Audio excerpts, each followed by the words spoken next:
Hi hello అందరికీ ఉగాది శుభాకాంక్షలు. మేమైతే ఈరోజు ఉగాది పండుగ ఇలా జరుపుకున్నాం. నేను చూపిస్తున్నా. మార్నింగ్ 5కి అలా లేచి ఇంట్లో పనులు చేసుకొని దీపం పెట్టేసా.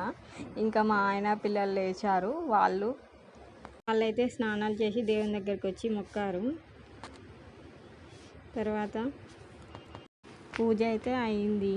తర్వాత భక్ష్యాలు చేశాను. భక్ష్యాలు నేను 2 రకాలు చేశాను, బెల్లంతో కొన్ని, చక్కెరతో కొన్ని. ఎందుకంటే మా ఆయనకి బెల్లంతో చేయడం అంటే ఇష్టం, నాకు చక్కెరవి ఇష్టం. అలా ఇద్దరికి నచ్చేలా చేస్తే బాగుంటుంది కదా అని చేశాను. మీకు ఎలాంటి భక్ష్యాలు ఇష్టమో కామెంట్ చేయండి. ప్రాసెస్ అయితే మీ అందరికి తెలిసే ఉంటుంది. ఫస్ట్ బెల్లాన్ని కరిగించాను. తర్వాత ఉడకబెట్టిన పప్పుని అందులో వేసి కలిపాను కొంచెం గట్టిగా అవ్వడానికి. చక్కెర భక్ష్యాలు చేయడానికి కొన్ని వాటర్, చక్కెర వేసి కరగబెట్టాను. అది కొంచెం జిగురులాగా వచ్చే వరకు ఉంచాను. చక్కెర కరిగే వరకు ఉంటే సరిపోతుంది. ఒక 3-4 స్పూన్స్ వేసుకున్నాను. నేను ఎక్కువగా స్వీట్ తినను అనేసి తక్కువగా వేసుకున్నాను. తర్వాత పప్పుని అందులో వేసుకున్నాను. అది కొంచెం గట్టిగా వరకు కలుపుతూ ఉండాలి. అందుకని కొంచెం ఆనకం పట్టుకోవాలి. ఎక్కువ వాటర్ పోస్తే ఎక్కువ లూజ్ అయిపోద్ది. మొత్తానికి నిజంగా చెప్పాలంటే అసలు భక్ష్యాలు చేస్తా అంటే చేయాలనిపిస్తుంది నాకైతే. మీకు ఎలా అనిపిస్తుందో చెప్పండి.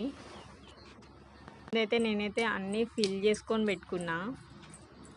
బెల్లంవి, చక్కెరవి రెండింటిని ఫిల్ చేసి పెట్టేసుకున్నా.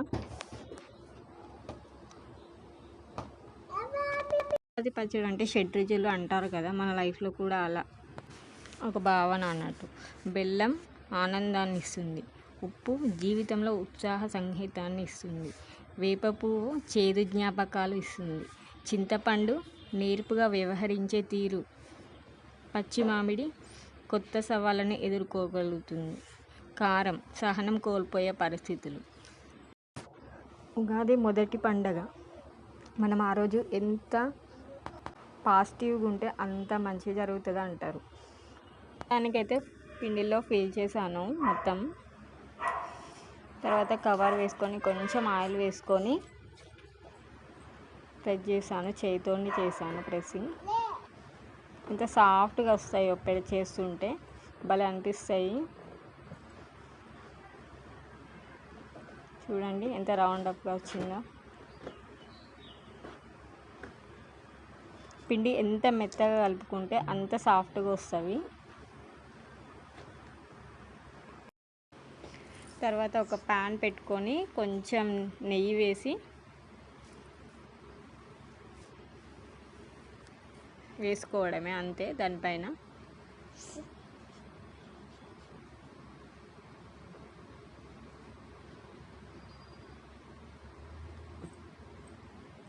అంతే అండి. భక్ష్యాలు కాలేటప్పుడు కూడా మంచి స్మెల్ వస్తుందండి. పైనుంచి కొంచెం నెయ్యి కూడా వేసుకోవాలి.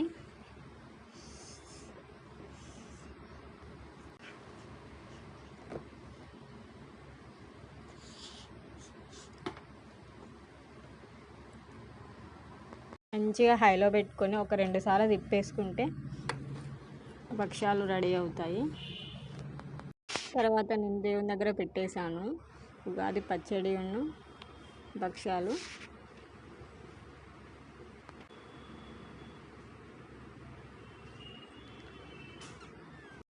ప్రసాదాలు కంప్లీట్ అయినాయని గుడికైతే వెళ్ళొచ్చేసాము. ఉగాది రోజు గుడికి వెళ్తే ఎంత బాగా అనిపిస్తుంది అంటే అంత బాగా అనిపిస్తుంది. విశాలంగా ప్రశాంతంగా మనసుకి హాయిగా అన్నీ చాలా బాగుంటాయి. సంవత్సరం అంతా మనకు మంచి జరగాలని కోరుకుంటూ ఉగాది పండగ చేసుకుంటాము. మా పాప అయితే హాయిగా తిరుగుతుంది గుడిలో అయినా. తర్వాత గుడి నుండి ఇంటికి వచ్చేసి ఫస్ట్ అయితే ఉగాది పచ్చడి తాగాను. భలే టేస్ట్ ఉంది. ఉప్పు, కారం, స్వీట్నెస్ అన్నీ బాగున్నాయి. తర్వాత భక్ష్యాలు కూడా తిన్నాము. చాలా అంటే చాలా బాగున్నాయి. పులిహోర కూడా చేసాను, చాలా బాగుంది. ఆ ఉగాది అయితే ఇలా జరిగింది. మీరు ఇలా జరుపుకున్నారో కామెంట్ చేయండి, లైక్ చేయండి. Thank you for watching.